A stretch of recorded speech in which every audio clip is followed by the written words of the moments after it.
안녕하세요. 최희의 건강홈런입니다. 예뻐 보이고 싶고 예뻐지고 싶은 욕망은 참 본능적인 건데요. 그래서 최근에는 이 성형수술로 자신의 컴플렉스를 해결하기도 하고 자신감을 찾기도 하는 사람들이 늘고 있습니다. 또 외국에서도 우리나라에 발달된 성형수술 기술 덕분에 또 우리나라를 방문하는 사례도 급증하고 있는데요. 하지만 한편으로는 이런 청소년 성형으로 인한 부작용, 또 과도한 성형으로 인한 부작용 등 많은 오점을 남기고 있기도 합니다.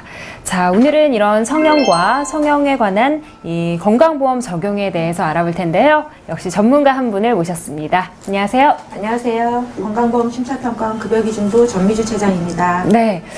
요즘에 보면 참 성형수술이 많이 일반화가 돼 있어요. 뭐, 쌍꺼풀 수술이나 코 수술하는 사람들은 일반적으로 쉽게 찾아볼 수 있는 시대가 된 것 같아요. 네. 예전에 비해서 성형 기술도 굉장히 많이 발전을 했고 또 비교적 간단하게 시술도 많이 발전을 하고 있고 그다음 병원들도 워낙 많아서 많은 분들이 시술 받고 있는 것 같습니다. 네, 뭐 이렇게 자신이 오랫동안 갖고 있는 컴플렉스나 좀 자신감이 없었던 부위를 성형수술로 통해서 극복할 수 있다면 또 좋은 해결 방법 중에 하나가 되겠지만 또 문제가 되고 있는 것이 너무 어린 나이에 이 청소년들이 요즘에는 꽤나 많은 성형을 하고 있다는 것도 네, 그렇죠. 한번 고려해봐야 될 것 같아요.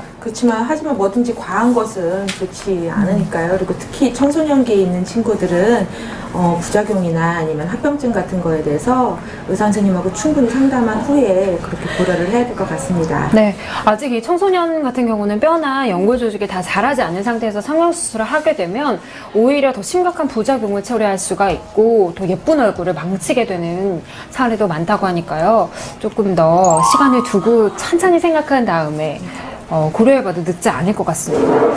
그런데 이렇게 성형이라고 해서 꼭 미용 성형만 있는 건 아니잖아요. 치료 목적의 성형도 엄연히 존재하고 있죠. 네, 보통 성형이라고 그러면 예뻐지기 위한 그런 미용 목적만 생각을 하시는데요.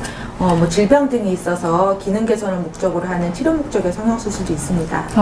이런 치료 목적의 성형수술은 또 보험 적용이 된다고 들었어요. 네, 그렇습니다. 그래서 예를 들어드리면 눈꺼풀이 늘어져서 그 시야에 문제가 생기는 안검하수증 같은 경우에는 이제 쌍꺼풀 수술이 보험이 되고요. 특히 이제 악관절 같은 경우는 선천적으로 자라지 않거나 종양 때문에 문제가 생겨서 씹는 게 문제가 있는 그런 환자들이 있어요. 그런 경우에는 악관절 수술도 건강보험 적용이 가능합니다. 그리고 이제 기능 개선 목적으로 하는 건 이제 보험이 되는데 그 외에도 기능 개선 목적은 아니지만 일상생활에 문제가 있을 수 있는 뭐 노출 부위에 있는 백반증이라던가 화염상 모반이라던가 아니면 얼굴 부위의 화상, 흉터나 이런 것들에 대해서도 건강보험 적용을 하고 있습니다. 그렇군요. 이 성형이라는 게 꼭 미용 목적을 위해서가 아니라 치료 목적을 위해서 반드시 필요한 분들도 있고 또 이런 분들에게는 보험 적용이 된다고 하니까 참고하시면 좋을 것 같습니다. 자, 오늘은 이 성형수술에 대해서 알아봤는데요. 뭐 예뻐지는 것은 참 좋지만 너무 과하면 그 부작용이 생기기 마련이니까요. 이 성형수술에 대해서도 다시 한번 꼭 진지하게 생각해 보시기 바라고요. 또 과도한 성형수술보다는 예쁜 미소로 또 아름다운 미모를 가꿔보시는 것도 좋은 방법일 것 같습니다. 최희의 건강홈런 다음 시간에 다시 돌아올게요. 고맙습니다.